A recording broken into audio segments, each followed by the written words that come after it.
Hello दोस्तों, तो कैसे हैं आप लोग। आई होप कि आप बहुत अच्छे होंगे। आपका बहुत बहुत स्वागत है हमारे यूट्यूब चैनल इंजीनियरिंग एक्सप्रेस पे। तो गाइज, पिछले वीडियो में हमने क्या देखा था। पिछले वीडियो में हमने देख लिया था। हमने पहले करे थे कुछ क्वेश्चंस और फिर हमने देखा था पैरेलल कनेक्शन।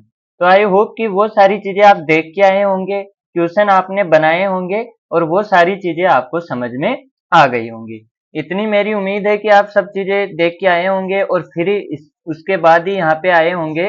तो अगर पीछे के वीडियो नहीं देखे हैं और सीधा यहाँ पे आए हैं तो आपको कुछ समझ में नहीं आएगा, क्योंकि ये सारा पार्ट उसी से रिलेटेड है, प्लेन वॉल से। तो वही सारी चीजें हम पढ़ेंगे। तो इसके लिए आपको क्या करना पड़ेगा, पहले प्लेन वॉल के बारे में, पैरेलल कनेक्शन के बारे में, सीरीज कनेक्शन के बारे में, वो सब बातें आपको पढ़नी पड़ेगी। थोड़ा सा रिकैप देखें तो पैरेलल कनेक्शन में हमने मोटा मोटी क्या पढ़ा था कि हमारा क्यू डॉट क्या होता है। क्यू डॉट हमारा क्या होगा, Q dot one plus Q dot. ये बातें हमने पढ़ी थी, इसके अंदर ये वाली मेन बात थी। सारा फोकस हमारा इसी पे था। ठीक है। आज का हमारा गोल क्या होगा, आज का हमारा गोल होगा, सबसे पहले हम पढ़ेंगे थर्मल कॉन्टेक्ट रेजिस्टेंस, फिर हम पढ़ेंगे effect of variable thermal conductivity, फिर हम पढ़ेंगे इफेक्ट ऑफ वेरिएबल एरिया, और फिर हम पढ़ेंगे plane wall with internal heat generation. यानी कि ये चारों चीजें छोटी छोटी चीजें हैं, सारी चीजें आपको समझ में आ जाएंगी। ये चारों चीजें आज के वीडियो में हम पढ़ने वाले हैं। तो चलिए करते हैं शुरुआत। सबसे पहले हमारे पास आता है thermal contact resistance. Thermal contact resistance, अब आपको यहां से नाम से ही समझ में आ रहा है क्या लिखा हुआ है, थर्मल। थर्मल तो आप पढ़ ही रहे हैं, तो हीट पढ़ रहे हैं, तो थर्मल कॉन्टेक्ट रेजिस्टेंस, यानी कि यहाँ पे आपका रेजिस्टेंस है वो किसके कारण आएगा, वो आएगा आपके कॉन्टेक्ट के कारण। यानी कि ड्यू टू कॉन्टेक्ट आपका क्या होगा, यहाँ पे रेजिस्टेंस होगा। अब इतनी देर आप क्या पढ़ रहे थे, इतनी देर आप जब स्लैब ले रहे थे तो यहाँ पे क्या हो रहा था, स्लैब के बीच में कोई भी, यानी कि स्लैब को आपने क्या कर दिया था, प्रॉपर प्रॉपर क्या कर दिया था। जैसे ये एक स्लैब थी, ये मान लो एक स्लैब थी और ये दूसरी स्लैब थी, तो दोनों को आपने क्या कर दिया था, प्रॉपर कंबाइन कर दिया। यानी कि इनके बीच में कोई भी आपने ना तो स्पेस दिया, ना इनके बीच में कोई और चीजें हुई। अब कई बार आप क्या करते हो, कई बार आप करते हो कि आपको हीट का ट्रांसफर रोकना है, या तो हीट का ट्रांसफर बढ़ाना है या फिर क्या करना है, हीट का ट्रांसफर रोकना है। जैसे मान लो मेरे को यहाँ पे हीट का ट्रांसफर रोकना है, तो ये वॉल है और ये वॉल है, दोनों के बीच क्या करना है, मेरे को हीट ट्रांसफर रोकना है। तो हम क्या कर देंगे, इनके बीच में थोड़ा गैप रख देंगे, इनके बीच में क्या रख देंगे, थोड़ा गैप रख देंगे। गैप के अंदर क्या होगी, अपनी एयर होगी या फिर और कुछ हम डाल सकते हैं। तो इसके कारण क्या हो जाएगा, यहाँ पे क्या हो जाएगा, कंडक्शन कम हो जाएगा। आ रही है बात समझ में, कंडक्शन कम हो जाएगा। लेकिन अगर न्यूट्रल केस में देखें तो हमारे पास यहाँ पे क्या होगी, इसके बीच में एयर होगी। यहाँ पे क्या होगी, एयर होगी। अब ये दो चीजें हो सकती है, यहाँ पे आपके पास दो केस हो सकते हैं। पहला पहला क्या होगा, जब आपने मान लो ये आपके पास स्लैब थी, ये स्लैब थी और इसके ऊपर आप अगर देखेंगे तो बहुत ही लार्ज करके देखेंगे तो इस पे क्या होगा, ऐसे होगा। आपने पढ़ा है फ्रिक्शन लगता है, तो यहाँ पे क्या होगा, ऐसे कुछ होगा, इसकी सरफेस ऐसे दिखाई देगी, एकदम ऐसे तो फ्लैट दिखाई नहीं देगी, ऐसी सरफेस दिखेगी। और सामने वाली जो स्लैब होगी उसकी भी क्या दिखाई देगी, ऐसी सरफेस दिखाई देगी। समझ रहे हो बात को। अगर आप उसको लार्ज करोगे, यानी कि माइक्रोस्कोप से देखोगे, तो यहाँ पे आपको क्या दिखेगा, ऐसा ही कुछ सरफेस दिखेगा। अब यहाँ पे आप दोनों सरफेस को क्या कर रहे हो, दोनों सरफेस को क्या कर रहे हो, कंबाइन कर रहे हो। दोनों सरफेस को कंबाइन कर रहे हो तो क्या होगा, इम्प्रॉपर दोनों का एडजस्टमेंट होगा। यानी कि ये सारी चीजें आपकी क्या होगी, ये मैच नहीं करेंगी। तो मैच नहीं करेगी तो यहाँ पे क्या होगा, आपका आपका एयर आ जाएगा। आ रही है बात समझ में। तो पहला कंडीशन आपके पास क्या हो सकता है, आपकी इम्प्रॉपर इम्प्रॉपर क्या है, कंबाइनिंग। आ रही है बात समझ में। यानी कि ये जो आपकी सरफेस है, ये सरफेस क्या नहीं है, एकदम फ्लैट नहीं है, एकदम क्या चिकनी नहीं है। अगर आप बोलें तो एकदम चिकनी नहीं होगी, क्योंकि इसके ऊपर क्या होगा, कुछ ऐसा होगा फ्रिक्शन में आपने पढ़ा ऐसी सरफेस आपको दिखेगी, वैसे ही सामने वाली की भी आपको ऐसे दिखेगी। तो यहाँ पे क्या होगा, अगर बड़ा करके दिखाऊं तो यहाँ पे मान लो ये है एक सरफेस और सामने वाली है और वो है कुछ ऐसे। तो वो कहीं पे क्या कर रही है, मैच कर रही है, लेकिन फिर भी उसके अंदर क्या है, गैप है। तो इस गैप में क्या आ जाएगी, एयर आ जाएगी। आ रही है बात समझ में? तो पहला तो आप क्या करना चाह रहे थे, आप करना नहीं चाह रहे थे, लेकिन फिर भी क्या आ गया, कॉन्टेक्ट रेजिस्टेंस आ गया। और दूसरा केस क्या हो सकता है, दूसरा केस क्या हो सकता है कि आप चाह रहे हैं, आप चाह रहे हैं कि आपका क्या हो, कंडक्शन कम हो। यानी कि ये दो वाल हैं, इन दो वाल के बीच के अंदर हीट का ट्रांसफर कम हो, इसके लिए आपने क्या रखा, इसलिए आपने गैप रखा ताकि यहाँ पे एयर आए और आपका क्या हो, आपका हीट ट्रांसफर कम हो, यानी आपका क्यू डॉट क्या हो, कम हो। आई बात समझ में? तो इससे दो कारण हो सकते हैं आपका थर्मल कॉन्टेक्ट रेजिस्टेंस के। तो यहाँ पे क्या होगा, यहाँ पे आपके पास होगा ये कि जैसे मान लो हमने क्या पढ़ा था, हमने पढ़ा था स्लैब के अंदर आपका कैसा वेरिएशन होगा, वो वेरिएशन होगा आपका लीनियर। तो यहाँ से यहाँ तक लीनियर हुआ, फिर यहाँ पे क्या होगा, यहाँ पे एकदम से क्या होगा, डिक्रीमेंट होगा। एकदम से क्या होगा, डिक्रीमेंट होगा। एकदम से यहाँ पे क्या होगा, डिक्रीमेंट होगा। तो वो यहाँ पे आ गया, दिख रहा है आपको। और फिर क्या होगा, वापस कुछ ऐसे, ऐसे मान लो, है कि नहीं? तो यहाँ पे क्या होगा, यहाँ पे T1 मान लो क्या था, Ti था, और यहाँ पे क्या था, T नोट था। तो यहाँ पे क्या है, T1 है और यहाँ पे क्या है, T। ठीक है। तो यहाँ से आप क्या लिख सकते हैं, यहाँ से आप लिख सकते हैं ये K1 है और ये K2। तो यहाँ से आप लिख सकते हैं RC इज इक्वल टू क्या होगा, T1 minus T2, T1 minus T2 upon Q dot. ये तो आप लिखते ही आ रहे हैं, इतनी देर हो गई। ठीक है। तो RC क्या होगा, RC होगा 1/HC। और HC क्या है आपका, HC है thermal contact, thermal contact conductance.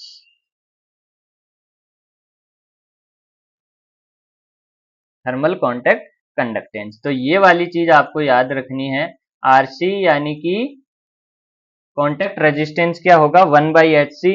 1/HC क्या है, थर्मल कॉन्टैक्ट कंडक्टेंस। तो थर्मल कॉन्टैक्ट कंडक्टेंस आपको दिया होगा। अगर क्वेश्चन में नहीं दिया है तब तक आपको कॉन्टैक्ट रेजिस्टेंस नहीं लेना है, अपने मन से नहीं ले लेना है। क्वेश्चन में अगर आपको बोला जाए कि आपका थर्मल कॉन्टैक्ट रेजिस्टेंस है, तभी आपको थर्मल कॉन्टैक्ट रेजिस्टेंस को कंसिडर करना है, वरना नहीं करना है। आई बात समझ में? तो यहाँ पे अगर देखोगे तो यहाँ पे क्या बनेगा, यहाँ पे ध्यान से देखना। अगर ऐसा क्वेश्चन आएगा तो क्या होगा, ये हमारा क्या हुआ, ये वेरिएशन हुआ। ठीक है। फिर हमारा कैसा वेरिएशन हुआ, फिर हमारा वेरिएशन हुआ कुछ ऐसा।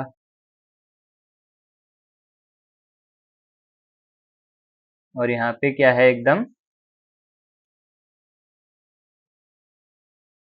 ये कुछ ऐसा, ऐसा ही होगा। यानी कि अचानक से क्या होगा, आपका टेम्परेचर डिक्रीमेंट होगा। तो यहाँ पे T1 दे दिया, यहाँ पे T2 दे दिया, और यहाँ पे क्या दे दिया, T नॉट। और यहाँ पे क्या है, K1 है और ये क्या है, K2। तो यहाँ पे क्या होगा आपका, ये Δ1 है इसकी थिकनेस, और ये क्या है, Δ2। तो यहाँ से आप क्या लिख सकते हैं, Q डॉट, Q डॉट क्या लिखेंगे, T1 initial minus T naught upon आपका क्या हो जाएगा, RTH इक्वलेंट। RTH इक्वलेंट, और RTH इक्वलेंट क्या लिखेंगे, RTH इक्वलेंट आप लिखेंगे, फर्स्ट स्लैब है वहां पे क्या हो रहा है, कंडक्टेंस हो रहा है। कंडक्टेंस हो रहा है तो कंडक्शन हो रहा है, तो Δ1 अपॉन K1 A1 यानी A एरिया है तो वो यही हो जाएगा, प्लस 1/HC इंटू एरिया। ठीक है। 1/hc यहाँ पे आपको कंसीडर करना है, किसके केस में, कॉन्टेक्ट रेजिस्टेंस के केस में। और फिर क्या हो जाएगा, फिर से आपके पास कंडक्शन, और वो कितना हो जाएगा, Δ2/K2A। तो ये वैल्यू आप यहाँ पे रख सकते हैं, और यहाँ से आपके पास क्या आ जाएगा, K2 आ जाएगा। ठीक है, तो ये हुआ आपका छोटा सा डिस्कशन है थर्मल कॉन्टेक्ट रेजिस्टेंस का, ज्यादा बड़ा नहीं है। आप थर्मल कॉन्टेक्ट रेजिस्टेंस दो टाइप से इंक्रीज करना चाहेंगे। एक तो आपका इम्प्रॉपर कंबाइनिंग हो गई, आप करना नहीं चाहते थे लेकिन हो गई। दूसरा क्या है, आप करना चाहते हैं। ये वाली चीज जो आप चाहते हैं वो कहाँ पे होती है, वो आपकी होती है ट्रेन की विंडोज में।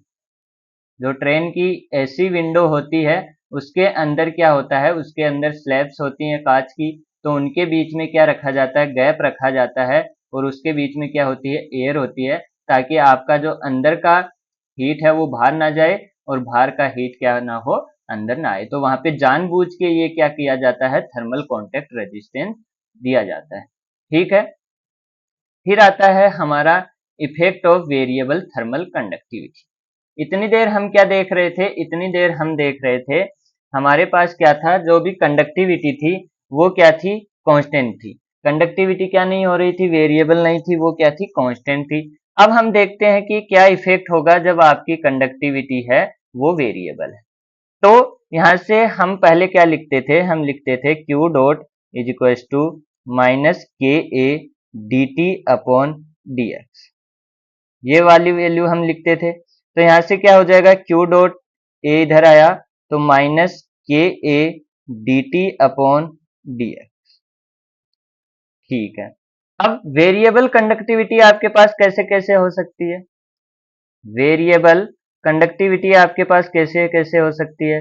पहली हो सकती है आपके पास लीनियर, लीनियर हो सकती है, और दूसरा आपके पास क्या हो सकती है, अदर कोई फंक्शन। दो केस देखेंगे, अदर कोई फंक्शन हो सकता है, और पहला क्या हो सकती है, लीनियर हो सकती है। तो लीनियर होगी तो आपके पास क्या होगा, k इज इक्वल टू के नोट 1 प्लस मान लो बीटा टी। ये फंक्शन है आपके पास किसका, वेरिएबल कंडक्टिविटी का। तो यहाँ पे अगर केस फर्स्ट देखेंगे आप, केस फर्स्ट यहाँ पे मैं मानूं तो वो क्या होगा, बीटा अगर आप जीरो कर देते हैं, बीटा जीरो कर देते हैं, तो आपके पास क्या होगा, k इज इक्वल टू के नोट। जो केस आप इतनी देर तक पढ़ रहे थे, यानी कि वही केस बन गया, k इज इक्वल टू क्या बन गया आपका, के नोट, यानी कि के नोट बन गया। अब यहाँ पे क्या हो सकता है, एक केस आपके पास ये भी बन सकता है कि बीटा क्या हो जाए, पॉजिटिव। बीटा आपके पास क्या हो सकता है, पॉजिटिव भी हो सकता है, वो मटेरियल पे डिपेंड करता है, नेगेटिव भी हो सकता है और जीरो भी हो सकता है। तो पहला केस हमने ले लिया कि हमारा क्या है, जीरो। और के नोट क्या है, के नोट आपकी थर्मल कंडक्टिविटी है, thermal conductivity eight 0 degree Celsius. ठीक है, तो यहां से आपके पास क्या होगा, यहाँ पे ये कांस्टेंट है, तो यहाँ पे क्या लिखते थे आप, Q dot is equal to minus K A K D T upon D X. तो अगर ये आपका कांस्टेंट है, ठीक है, चेंज नहीं हो रहा है, ये भी आपका क्या रहेगा, कांस्टेंट रहेगा, चेंज नहीं हो रहा है, तो D T upon D x के बारे में आप क्या बोलेंगे, D T upon D x के बारे में आप क्या बोलेंगे कि ये भी चेंज नहीं हो रहा है, ये भी क्या है आपका कांस्टेंट है, ये भी क्या है आपका कांस्टेंट है।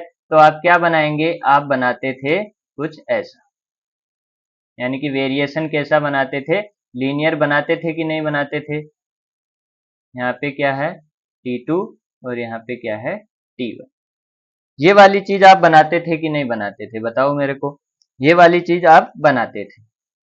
अब अगर बात करें दूसरा केस, केस नंबर हमारे पास क्या आता है, 2 है, केस 2।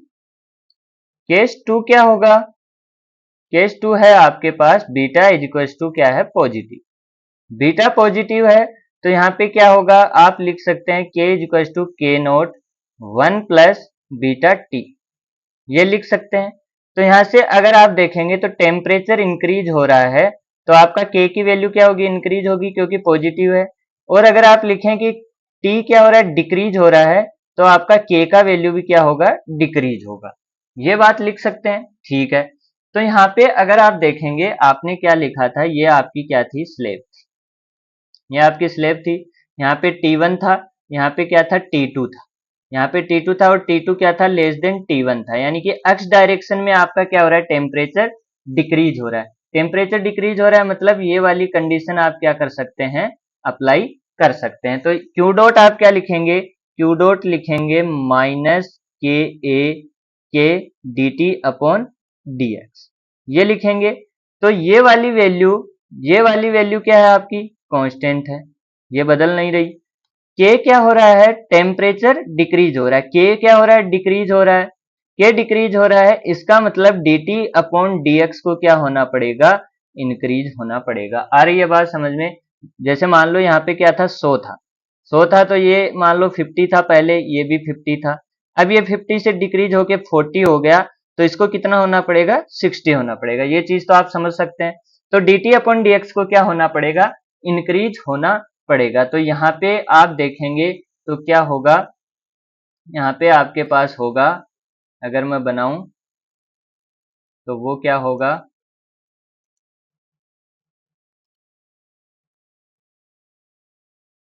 ये आपकी स्लैब है और वो आपको दिखेगा कुछ ऐसा, ये आपका T1 है, ये आपका T2 है और वो होगा कुछ ऐसा। आ रही है बात समझ में, वो होगा आपके पास कुछ ऐसा, इंक्रीजिंग स्लोप। ठीक है, फिर आता है आपके पास केस थर्ड। केस थर्ड आप लिखेंगे तो क्या लिखेंगे, बीटा इजिक्वल्स टू क्या हो सकता है, नेगेटिव हो सकता है। बीटा नेगेटिव हो सकता है तो आप क्या लिखेंगे, के इजिक्वल्स टू के नोट 1 माइनस बीटा टी। तो यहाँ पे अगर आप टेम्परेचर इंक्रीज करेंगे तो के क्या होगा, के क्या होगा, डिक्रीज होगा। और अगर आप टेम्परेचर डिक्रीज करेंगे तो के क्या होगा, इंक्रीज होगा। यहाँ पे मान लो ये नेगेटिव वैल्यू है, अब ये क्या हो रहा है, ये डिक्रीज हो रहा है, ये डिक्रीज हो रहा है, तो यहाँ पे क्या हो रहा है, कम माइनस हो रहा है, इसका मतलब के क्या हो रहा है, इंक्रीज हो रहा है। आ रही है बात समझ में, तो के क्या हो रहा है, इंक्रीज हो रहा है। अब यहाँ से आप क्या लिख सकते हैं, Q dot is equal to minus K A K D T upon D X. ठीक है, तो यहां से के टेम्परेचर क्या हो रहा है, डिक्रीज हो रहा है, T2 क्या लेस देन है, तो टेम्परेचर डिक्रीज हो रहा है मतलब आपका के क्या हो रहा है, के आपका इंक्रीज हो रहा है, के इंक्रीज हो रहा है। और ये वैल्यू क्या है, ये तो कांस्टेंट है, ये इंक्रीज हो रहा है मतलब dt अपॉन dx क्या हो रहा है, डिक्रीज हो रहा है। dt अपॉन dx क्या हो रहा है, डिक्रीज हो रहा है। तो यहाँ पे इसका वेरिएशन बनाओगे तो वो आपको कैसा दिखेगा, वो आपको दिखेगा कुछ ऐसा। ये क्या है, ये T1 है और ये क्या है, ये T2 है, तो वो आपको दिखेगा कुछ ऐसा। आ रही है बात समझ में, ये किसके लिए है, नेगेटिव के लिए, बीटा नेगेटिव के लिए, और ये किसके लिए है, बीटा पॉजिटिव के लिए। ठीक है, तो अगर तीनों को एक साथ देखोगे तो तीनों को एक साथ देखेंगे तो कैसा बनेगा, तीनों को एक साथ अगर देखेंगे तो वो आपके पास दिखेगा कुछ ऐसा।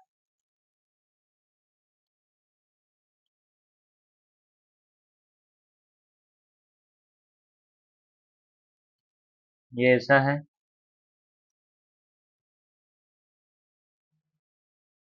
ये ऐसा है और ये ऐसा। ये किसके लिए है, पॉजिटिव के लिए, ये जीरो के लिए और ये नेगेटिव, है कि नहीं। ये हो गया आपका।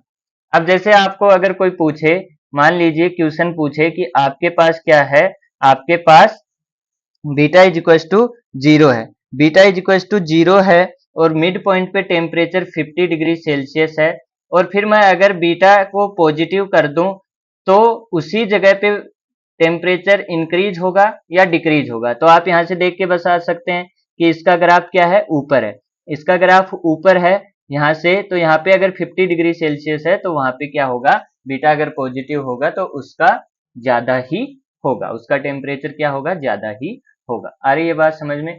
तो ये किसके लिए हो गया, वेरिएबल के लिए, है ना। वेरिएबल के लिए क्या केस देख लिया हमने, वेरिएबल में दो केस हो सकते हैं, लीनियर हो सकता है या फिर कोई अदर फंक्शन हो सकता है। तो लीनियर के लिए हमने क्या देखा, क्या हो सकता है, लीनियर की इक्वेशन ऐसी होती है के इक्वल टू के not plus 1 plus beta T, है ना। ये हमने एक जनरल इक्वेशन मानी है, ठीक है। फिर हमने क्या किया, बीटा को शून्य लिया, बीटा को 1, बीटा को पॉजिटिव लिया और बीटा को नेगेटिव लिया, और हमने क्या निकाल लिए, अलग अलग ग्राफ निकाल लिए। अब अगर आपके पास कोई अदर फंक्शन आता है, जैसे मान लो कुछ भी फंक्शन आ गया, रेंडम फंक्शन आ गया, कि किसका फंक्शन आ गया, टेम्परेचर का कुछ भी रेंडम फंक्शन आ गया, ये क्या आ गया, कुछ भी रेंडम फंक्शन आ गया, जैसे आपके पास आ गया K equal to 4t plus 4t² plus 3t plus t04, ऐसे कुछ भी मान लो आ गया, तो आप क्या करोगे, आपको क्या करना है, सिंपल इंटीग्रेशन करना है। सिंपल क्या करना है, इंटीग्रेशन करना है। सबसे पहले हम क्या लगाएंगे, डी क्यू डॉट हम क्या लिख सकते हैं, वो है हमारा के A D T upon D X, ये आप लिख सकते हैं, ठीक है। तो यहाँ से आप क्या लिखेंगे, D Q dot into D x, और आपका के क्या है, के फंक्शन है किसका, टेम्परेचर, और यहाँ पे ए है, यहाँ पे क्या आएगा dt, और dx उधर चला गया।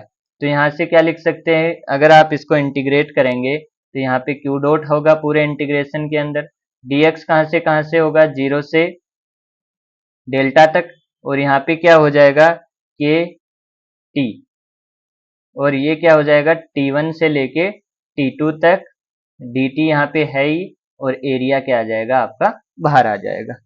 आ रही है बात समझ में, एरिया आपका क्या आ जाएगा, बाहर आ जाएगा। तो ये वाला इंटीग्रेशन आप परफॉर्म कर सकते हैं। यहाँ पे क्या ही परफॉर्म करना है, क्यू डॉट इंटू यहाँ पे इसका निकालेंगे तो क्या निकलेगा, डॉट निकलेगा, डेल्टा निकलेगा, अपॉन एरिया आ जाएगा, तो इसको आप क्या लिख सकते हैं, Q dot into delta is equal to क्या करना है, जो भी आपको फंक्शन दिया हुआ है के टी डी टी, उसका इंटीग्रेशन कर दो, कहाँ से कहाँ तक, t1 से t2 तक, आपका जो पूछा है वो चीज आ जाएगी। आ रही है बात समझ में। तो सिंपल आपको क्या करना है, अगर कोई अदर फंक्शन है तो इंटीग्रेशन कर देना है, आपको सिर्फ फोरियर लॉ आना चाहिए, फिर आप क्या कर देंगे, उसको इंटीग्रेट कर देंगे, ठीक है। फिर अगला है हमारे पास, यहाँ तक किसी को कोई दिक्कत होनी नहीं चाहिए, सिंपल चीज है, क्वेश्चन करेंगे तो आपको सारा चीज समझ में आ जाएगा। ये मैं करके दिखा रहा हूँ ताकि आपको एक अंडरस्टैंडिंग बने कि कैसे चीजें हो रही हैं, वरना मैं डायरेक्ट क्वेश्चन करके भी ये दिखा सकता था, लेकिन वहां से आपको ये अंडरस्टैंडिंग नहीं बनती, इसलिए मैंने यहाँ पे ये केस लिए हैं। तो अगला गोल है हमारा इफेक्ट ऑफ वेरिएबल एरिया। अगला गोल क्या है आपका, इफेक्ट ऑफ वेरिएबल एरिया। तो यहाँ पे लिखें,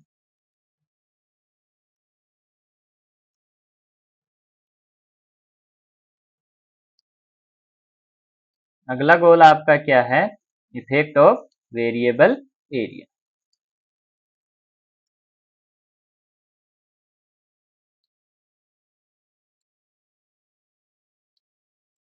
है कि नहीं। तो वेरिएबल एरिया आपके पास कैसा होगा, आपकी प्लेट इस बार क्या होगी, इस बार आपकी प्लेट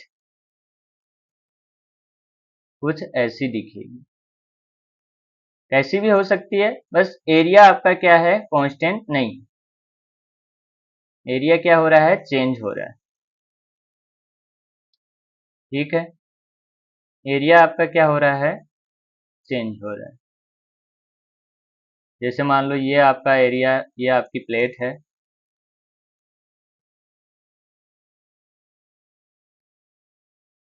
ये आपकी प्लेट है, तो यहाँ पे क्या हो रहा है, यहाँ पे आपका एरिया चेंज हो रहा है, आपका क्या हो रहा है, एरिया क्या हो रहा है, चेंज हो रहा है। तो यहाँ पे अगर आप क्या लेंगे, यहाँ पे आप कोई एलिमेंट लेंगे, यहाँ पे आप क्या लेंगे, कोई एलिमेंट लेंगे, तो यहाँ पे क्या होगा, यहाँ पे होगा डी क्यू डॉट, ये डी क्यू डॉट हो गया, ये क्या हो गया, ए एक्स, और यहाँ पे टेम्परेचर डिफरेंस कितना हो गया, डी, ठीक है। और इसकी विड्थ आपने ले ली यहाँ पे डी एक्स, और टोटल इसकी लेंथ कितनी है, टोटल लेंथ है इसकी एल, ठीक है। और इसके अंदर टोटल से आप देखेंगे तो क्या होगा, टोटल से आपका कंडक्शन क्या हो जाएगा, क्यू डॉट, ठीक है। ये आपका T1 है और ये आपका क्या है, T2। इतनी बात मेरे को समझ में आती है। अब अजम्पशन देखेंगे। अजम्पशन आपके पास वही है, homogeneous, isotropic, 1D, no heat generation, steady state, और यहाँ पे बस एक चेंज है, वो क्या होगा, वो आपका एरिया होगा, और वो किसका फंक्शन है, एक्स का फंक्शन है, यानी कि डिस्टेंस का फंक्शन। ठीक है, तो वो किसका फंक्शन है, एक्स का फंक्शन है। तो सिंपल आपको करना क्या है, आपको करना कुछ नहीं है, आपको लिखना है dq dot is equal to, वो क्या होगा, माइनस के ए, और वेरिएबल है तो A X D T upon D X.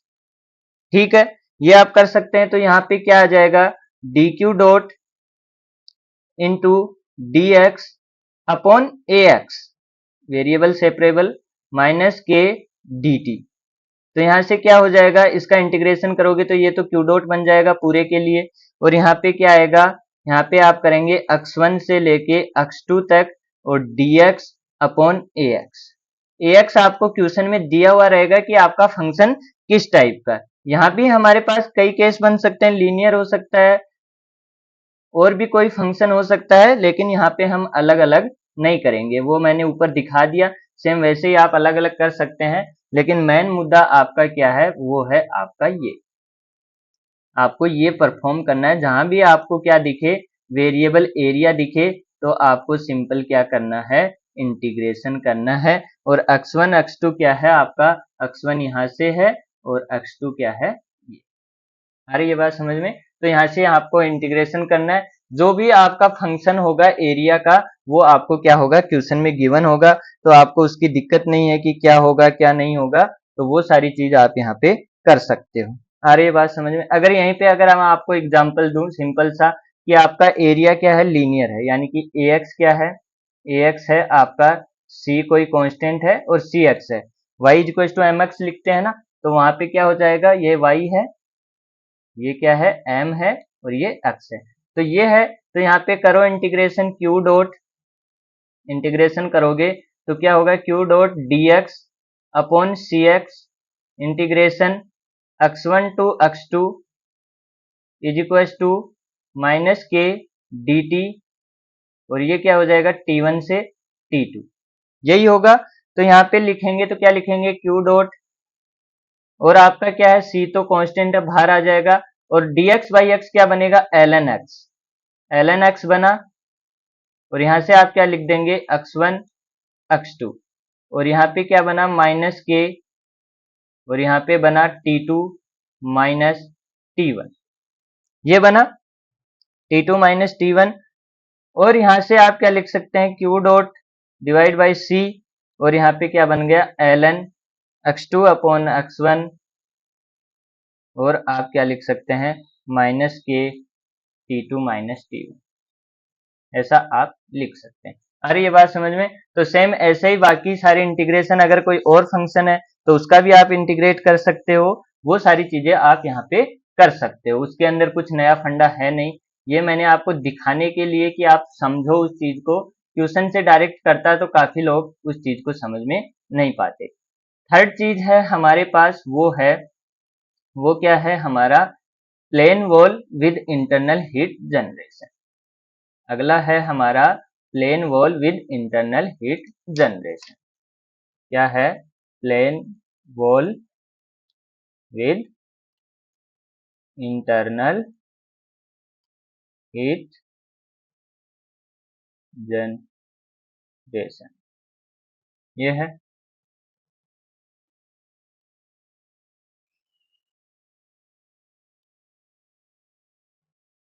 ठीक है, तो यहां से आपके पास क्या होगा, आपके पास क्या बोला है कि इंटरनल हीट जनरेशन है, तो आपने जो अजम्पशन लिया था, उस अजम्पशन में से क्या हो गया, आपने क्या लिखा था, ये मान लो आपकी वाल है,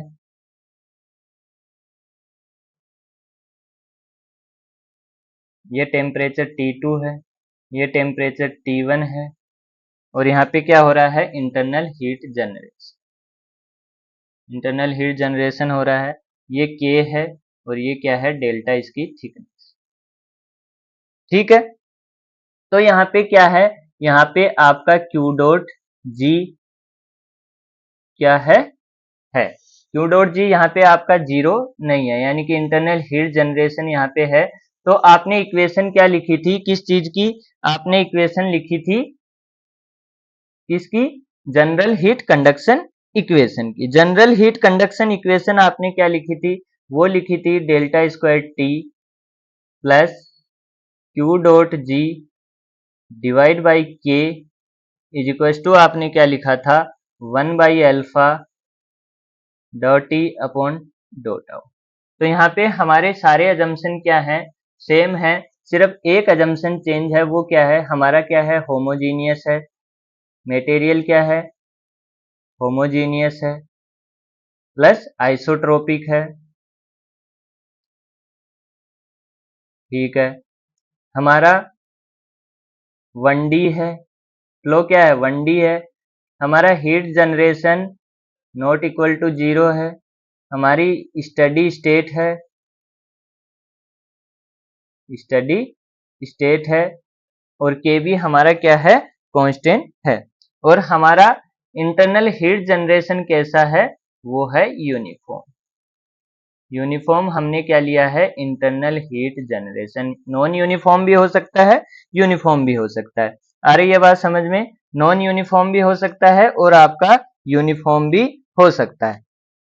अब देखो, अब यहाँ से आप क्या लिख सकते हो, यहाँ से आपने 1D लिया है, 1D लिया है तो आप यहाँ पे क्या करोगे, यहाँ पे आपके पास एक टर्म बच गई, वो बच गई D square T upon D X square. Study लिया है तो ये वाली टर्म गई और ये क्या बच गया, जीरो। तो यहाँ से आपके पास क्या होगा, यहाँ से आपके पास होगा D square T D X square plus Q dot G divide by के इज इक्वल टू जीरो।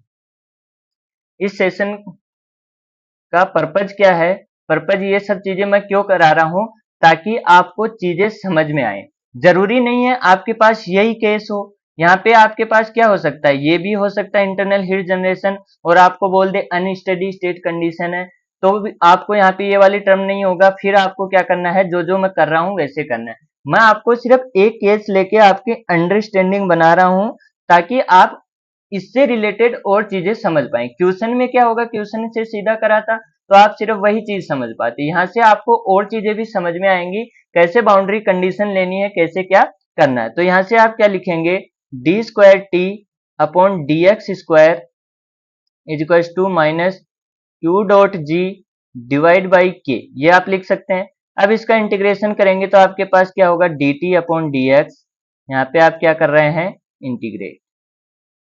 तो यहाँ पे क्या होगा, D T upon D x minus Q dot G divide by के और into x plus C one, ये आएगा।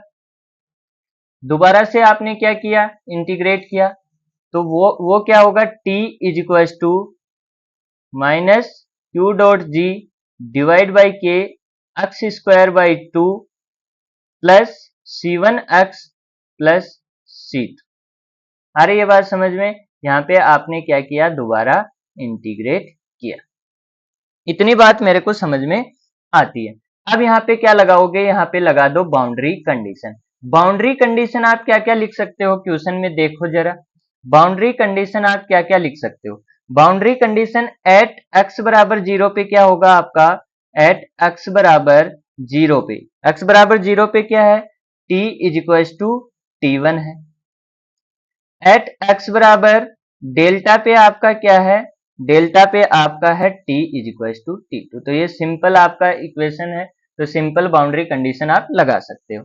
तो बाउंड्री कंडीशन लगाओगे तो यहाँ पे रखो वैल्यू, तो यहाँ पे एक्स बराबर जीरो रखोगे तो यहाँ पे क्या आ जाएगा, यहाँ पे एक्स बराबर जीरो रखा तो ये वैल्यू क्या हो जाएगी, जीरो हो जाएगी, ये वैल्यू क्या हो जाएगी, जीरो हो जाएगी, ये वैल्यू क्या हो जाएगी, जीरो हो जाएगी, ये वैल्यू क्या हो जाएगी, जीरो हो जाएगी, है कि नहीं। तो यहाँ पे क्या होगा, यहाँ पे आएगा आपका T1 और T1 क्या हो जाएगा, C2 के बराबर। T1 हो गया आपका C2 के बराबर, ठीक है। अब यहाँ पे आप क्या रखो, यहाँ पे आप रखो x is equal to delta, यहाँ पे रखो x is equal to delta, C2 is equal to T1 और ये क्या हो गया T2। तो यहाँ पे क्या बनेगा, यहाँ पे बनेगा T2 माइनस T1 ये T2 बना, ये T1 है, इसको मैं उधर लेके चला गया।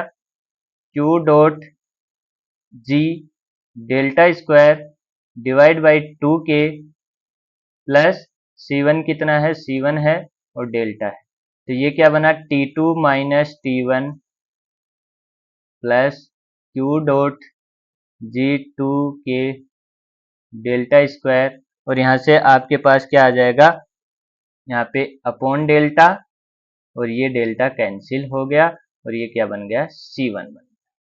ठीक है, तो फाइनल इक्वेशन क्या आ जाएगी, फाइनल इक्वेशन अगर आप लिखोगे, अब बड़ा बड़ा लग रहा है, डर लग रहा होगा, है कि नहीं, तो बड़ा बड़ा देख के घबराना नहीं है। T is equal to minus Q dot G X square divide by 2K plus C1 क्या लिखोगे, C2 लिख लो पहले, T1 plus T2 minus T1 upon delta plus Q dot G 2K और डेल्टा, यही होगा, है कि नहीं, आ रही है बात समझ में इतनी, ये होगा। तो यहां से आप क्या लिख सकते हो, T क्या लिख सकते हो, T आप लिख सकते हो T1 plus T2 minus T1, T2 minus T1, और यहां से आप क्या लिख सकते हैं,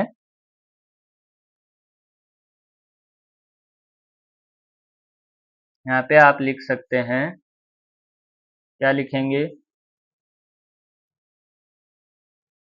यहाँ पे डेल्टा आया,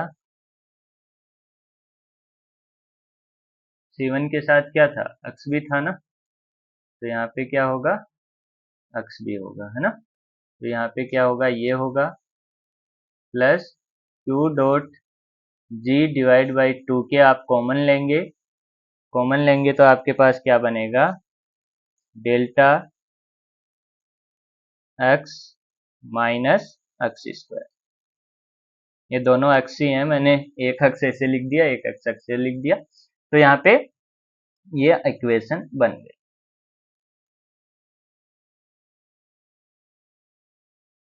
ये इक्वेशन आपकी यहाँ पे बन गई।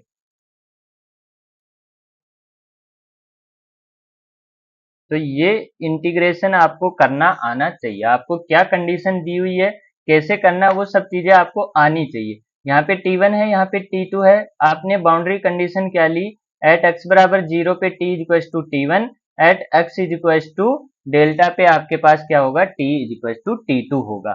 तो ये कंडीशन अलग अलग केस में चेंज भी हो सकती है। अगर यहीं पे आपको ये दे देता, यहाँ पे आपको इंसुलेटेड दे देता, यहाँ पे आपको क्या दे देता कि ये वाली वॉल आपकी इंसुलेटेड है, सिर्फ इधर से आपके पास क्या हो रहा है, हीट का ट्रांसफर हो रहा है, तब आप क्या बाउंड्री कंडीशन लेते, तब आप बाउंड्री कंडीशन लेते x इज इक्वल टू 0 पे आपका क्या होता, dt अपॉन dx, वो होता आपका 0। तो यहाँ पे बाउंड्री कंडीशन चेंज हो जाती और x is equal to delta पे आपका t is equal to T2। आ रही है बात समझ में, तो ऐसे भी आपको केस बना के दे सकता है, तो उसके लिए आपको बाउंड्री कंडीशन लिखना आना चाहिए, थोड़ा बहुत छोटा मोटा इंटीग्रेशन आना चाहिए, और इतनी बड़ी बड़ी वैल्यूज C1 C2 की देख के आपको डरना नहीं है। सबसे पहले आपको क्या निकालना है, C2 की वैल्यू निकाल लो, C1 की वैल्यू निकाल लो, उनको आप पुट करो और पुट करके आप फाइनल इक्वेशन निकाल लो। आ रही है बात समझ में, फाइनल इक्वेशन निकाल लो, और ये कैसी इक्वेशन है, ये आपके पास है सेकेंड डिग्री पैराबोला। ये कैसी इक्वेशन है आपके पास, सेकेंड डिग्री पैराबोला। ठीक है, तो ये इक्वेशन बन गई। अब आपको क्या लिखना है, मान लीजिए आपको पूछा गया कि यहाँ पे इंटरनल हीट जनरेशन हो रहा है, यहाँ पे क्या हो रहा है, इंटरनल हीट जनरेशन हो रहा है, और इंटरनल हीट जनरेशन हो रहा है, तो अब पहले वाला केस नहीं रहा, पहले वाला केस नहीं रहा कि यहाँ पे T1 मैक्सिमम टेम्परेचर होगा और T2 मिनिमम होगा। अब क्या होगा, इस स्लैब के बीच में कोई पॉइंट ऐसा होगा जहां पे क्या होगा, कोई पॉइंट ऐसा होगा जहां पे टेम्परेचर मैक्सिमम होगा। तो अगर आपको मैक्सिमम टेम्परेचर फाइंड करना है, तो आप क्या लिखोगे, यहां से dt upon dx is equal to 0, dt upon dx 0, और इसका डबल इंटीग्रेशन वो क्या होना चाहिए, नेगेटिव होना चाहिए, हमको सिर्फ एक ही करना है, वो आप करेंगे तो वो नेगेटिव आएगा, वहां तक आपको नहीं जाना है। तो यहाँ पे आप करोगे तो d अपॉन dx, इसका करो T1 plus T2 minus T1 upon delta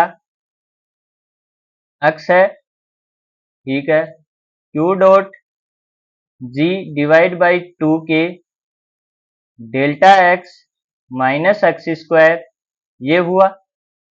अब इसका डिफ्रेंशिएशन करोगे, सॉरी, तो यहाँ पे क्या होगा, zero, differentiation zero plus T2 minus T1, T2 minus T1 upon delta, ये बच गया आपके पास, प्लस यहाँ पे क्या होगा, Q dot G divide by 2k delta minus, यहाँ पे 2 से 2 कैंसिल हुआ, Q dot G divide by k into x. ये बचा कि नहीं बचा, बोलो, यही बचा आपके पास। तो यहां से आपके पास क्या आ जाएगा, अगर आपको क्या निकालना है, यहां से आपके पास आपको निकालना है, इसको जीरो के बराबर रखो, इसको जीरो के बराबर रखो, तो यहां से x की वैल्यू निकालोगे तो क्या आएगा, T2 minus T1 upon delta, और वो किसका हो जाएगा, नेगेटिव का, minus Q dot ji delta divide by 2k, और इधर आपके पास है Q dot G divide by K x. तो ये वाला पॉजिटिव बन गया, ये भी पॉजिटिव बन गया, और ये भी पॉजिटिव बन गया। तो यहाँ पे आप लिखोगे, तो आप क्या लिखोगे, अक्स आपके पास आ जाएगा, इसको आप करोगे तो अक्स क्या आएगा, यहाँ पे T2 upon delta minus T1 upon delta, इसका डिवाइडेशन करोगे तो आपके पास आएगा डेल्टा बाई 2 माइनस के divide by Q dot ji delta और T1 माइनस T2, ये आपके पास आ जाएगा। इसको याद नहीं रखना है, याद करने मत बैठ जाना कि फॉर्मूले की तरह रट लिया, ऐसा नहीं करना है। आपको क्या करना है, सिंपल डिफरेंशिएशन आपको आता ही है, इक्वेशन आप निकाल ही लोगे और वहां से आपके पास क्या हो जाएगा, सिंपल आंसर आ जाएगा। इतनी बात समझ में आ रही है कि नहीं आ रही है, बताओ मेरे को। ये आंसर फॉर्मूले, ये इक्वेशन, ये वाली इक्वेशन और ये वाले, ये सब रट मत लेना कि याद कर लिया, ऐसा का ऐसा चिपका लिया। मेथड को समझना है, क्योंकि ये वाली कंडीशन ही आपको आएगी, ये जरूरी नहीं है, कंडीशन चेंज हो सकती है, कुछ भी चेंज हो सकता है, ये यूनिफॉर्म नहीं देगा, ये नॉट यूनिफॉर्म दे दिया, तो यहाँ पे इधर उधर हो गया, यहाँ पे बाउंड्री कंडीशन चेंज हो गई, जैसे मैंने अभी बताया, यहाँ पे इंसुलेटेड दे दिया, तो फिर हालत खराब हो जाएगी अगर आपने ये रट के किया। आपको सिर्फ इंटीग्रेशन आना चाहिए, इंटीग्रेशन में भी आपको क्या है, जनरल हीट कंडक्शन इक्वेशन आनी चाहिए, और आपको अजम्पशन लगाने आने चाहिए, बाउंड्री कंडीशन लगानी आनी चाहिए। आप सारा कुछ सोल्व कर लोगे, ये इक्वेशन निकाल लेना, ये इक्वेशन करके आप डिफ्रेंशिएट कर देना, आपके पास मैक्सिमम प्लेन आ जाएगा। अब यहाँ से आपके पास क्या होगा, अगर कंडीशन देखें तो, अगर मैं केस फर्स्ट लूं, T1 आपका ग्रेटर देन है T2 से, T1 अगर आपका ग्रेटर देन है T2 से, तो यहाँ पे स्लैब के अंदर, ये आपकी स्लैब है, एक सेकेंड,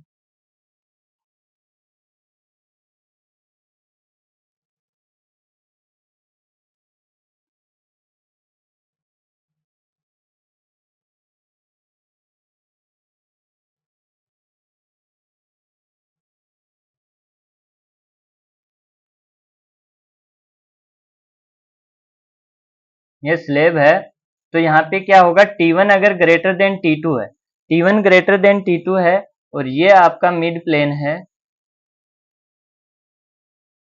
और यहाँ पे आपका टेम्परेचर क्या है, T1 है, यहाँ पे आपका टेम्परेचर क्या है, T2 है, तो यहाँ पे मैक्सिमम टेम्परेचर आपका किधर होगा, T1 की साइड होगा, और वो कैसा होगा, वो ग्राफ जाएगा कुछ ऐसा, यानी टेम्परेचर का वेरिएशन आपके पास कुछ ऐसा होगा, और मैक्सिमम टेम्परेचर आपका यहाँ पे होगा।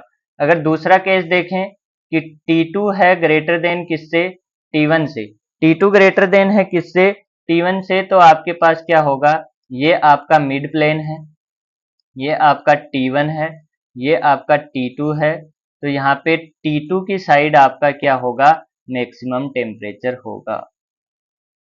वो कैसा दिखेगा आपको, वो कुछ आपको ऐसा दिखेगा,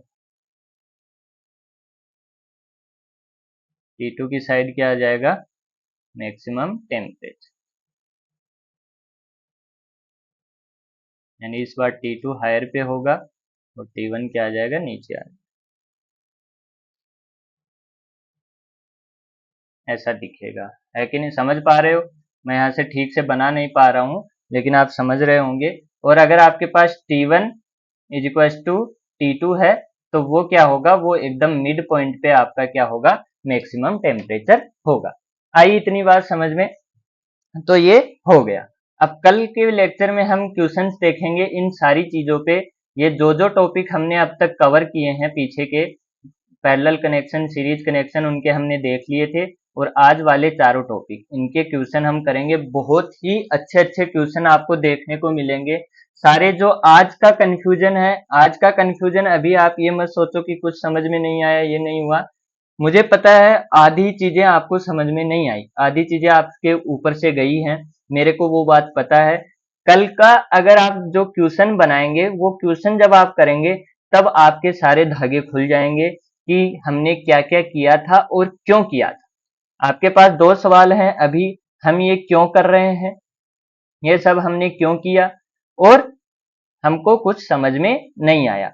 तो वो सारी चीजें आपको क्या हो जाएगी कल के लेक्चर में, यानी कि जब हम क्वेश्चन करेंगे तो समझ में भी आ जाएगा और आपको पता भी लग जाए। अगर आज आपको 50% भी समझ आया है, तो आप मोर देन सफिशिएंट है, आपने क्लास का पूरा आउटपुट ले लिया। तो हमने क्या क्या पढ़ा, हमने पढ़ा thermal contact resistance. Thermal contact resistance दो टाइप से हो सकता है, पहला हम जानबूझ के देते हैं, दूसरा हमारा इम्प्रॉपर कंबाइनिंग होती है।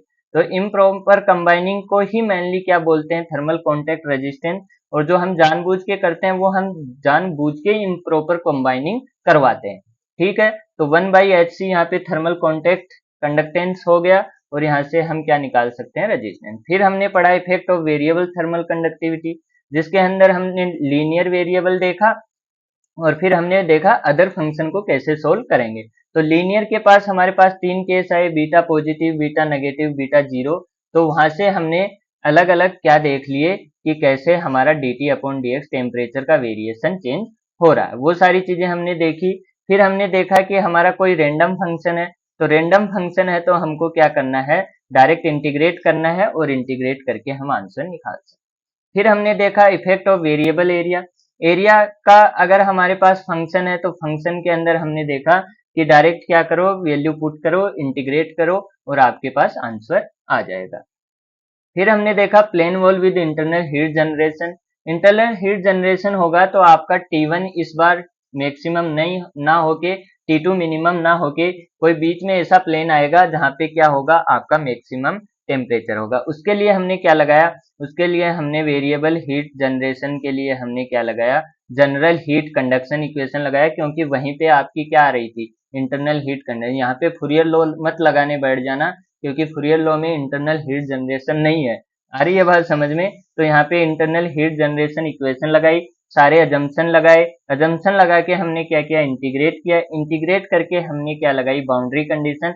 बाउंड्री कंडीशन से हमारे पास टेम्परेचर के वेरिएशन की इक्वेशन आ गई।